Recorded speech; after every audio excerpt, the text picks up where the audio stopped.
Welcome to our next Express video within CIMA E3 Enterprise Strategy syllabus. This is chapter 5 of our Express notes called Information Technology. Within Information Technology and within this syllabus, you're supposed to understand two major issues.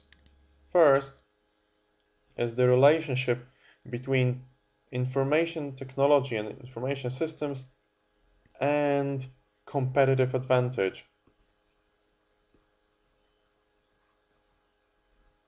To be more precise, you're supposed to be able to say how information may lead to competitive advantage, while information technology and information systems are only means of collecting, storing, and utilizing that information, but how that information may lead to competitive advantage. And second is you're supposed to know about e-business.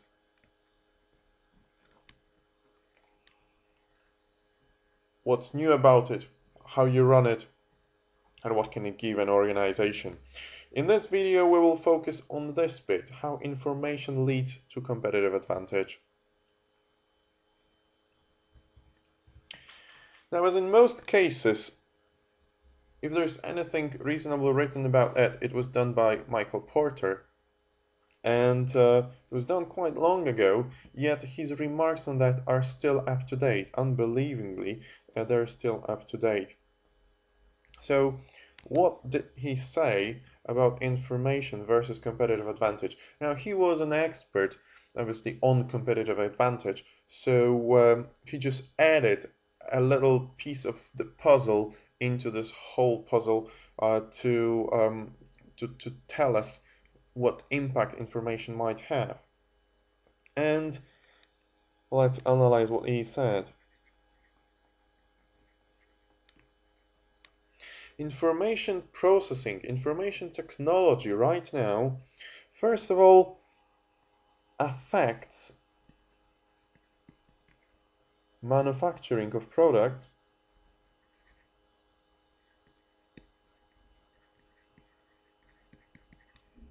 and rendering of services.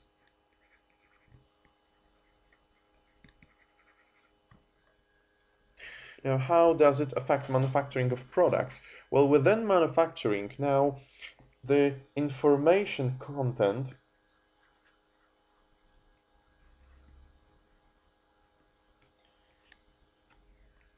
importance is on the rise. Right, what becomes more and more important is to know how to do something, how to do it cheaper, how to do it leaner, how to eliminate waste.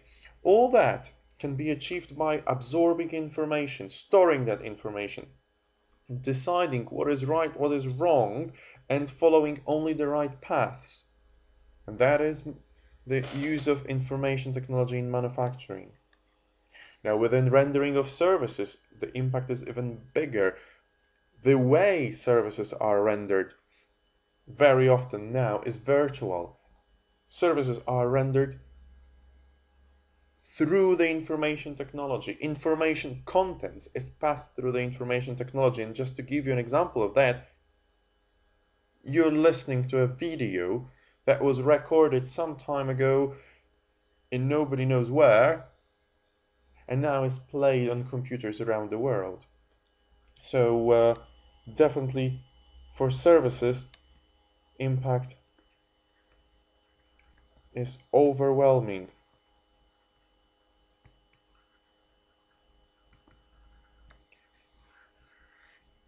I think even Michael Porter back in 1995 couldn't have possibly envisaged the impact of information technology on the rendering of services.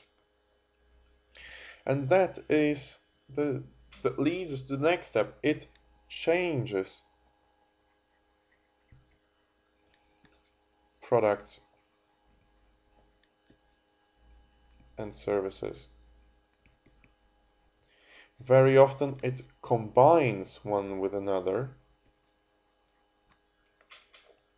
Take an example of a TV set, which now usually has an internet access, and a lot of functions you couldn't even have imagined, like video on demand.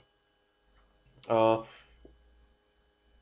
and then when you buy that TV set, you buy a product, an ability to use services. And again, the information technology changed it. Now, what is the link between this and competitive advantage? Obviously, by making this combination of a TV set, computer, internet provider, and video on demand, the manufacturer of that gains competitive advantage because the manufacturer differentiates. Now, information and development information technology creates new products.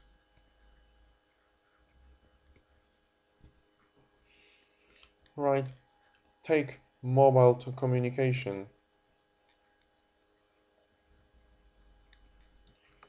Where telephones are no longer localized. This is a revolution, probably one of the biggest revolutions in the 20th century.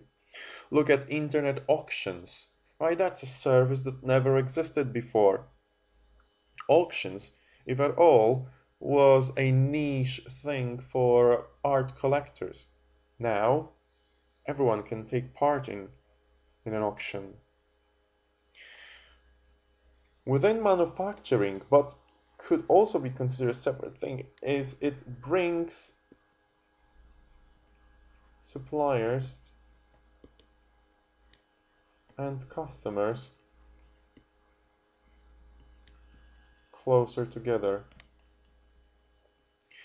Right now, it's easier to do just-in-time manufacturing because you can exchange all information electronically within seconds. You don't have to fax orders or mail orders. You don't need to do it because it's all electronic. And finally, information opens markets,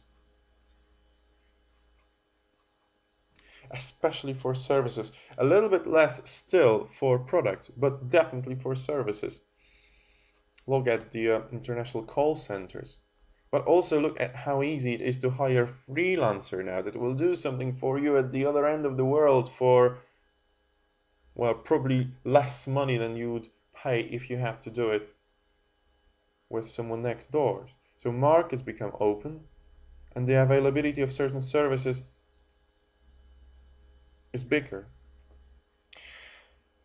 In general, again going back to Porter's original concepts,